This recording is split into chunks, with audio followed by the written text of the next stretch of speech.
Magandang gabi mga kayayeboy. Magluluto tayo ng second. Okay. Yan. Mga kayayeboy. Yung mga ingredients na gagamitin natin. Yan. Kamatis, tinapa, sibuyas, bawang, at saka mantika. Yan. Ito yung second. Ayan. Ang sarap niya mga kayayeboy. Ginisang second. Diba? Ganda. Medyo yan. Murang-mura yan mga kayayeboy. Hindi man ganong kapahitan yun. O depende lang din sa nagluluto din. Isa kasi may mayroong mapait na magluto. Pero sa akin, kung hindi naman second to, kung hindi mapait.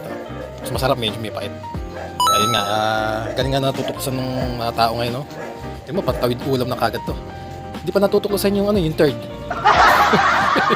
Yung third na pang-ulam na, Ayun mga kayayeboy, ito, ginigisa na natin yung kamatis, tinapa, at saka bawang sibuyas, mga kayayeboy.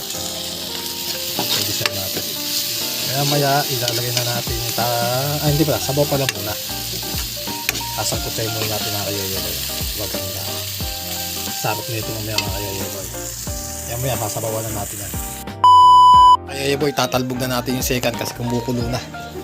Ayan, kumukulo na mga kayayeboy. Ayan. Lalagay na natin. Hihinaan lang natin yung apoy. Ayan. Kasi hindi siya pwedeng maluto ng gusto. Kasi papait siya. Ayan. Okay na yan. Sarap nito mga kayayeboy. Ayan. Hindi ako kumuha ng pansahog dyan mga kayayeboy,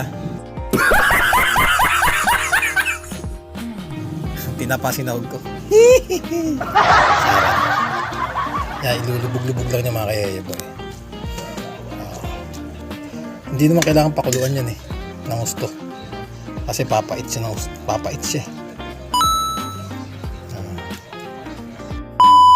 So yung mga kayayeboy, kakain na tayo.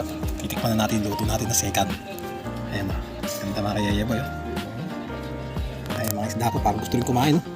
Hehehe. Mga isda. Kain tayo mga kayayeboy. Sarap na ito. Okay, unang subo. Para sa inyo mga kayayeboy. Wow naman! Second lang ulam na.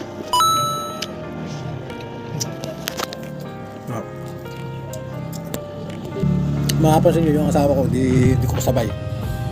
Siya ang tao sa tindahan. Mamaya pagtapos ko naman, siya naman ang kakain. Kaya pwede magsabay. Sarap.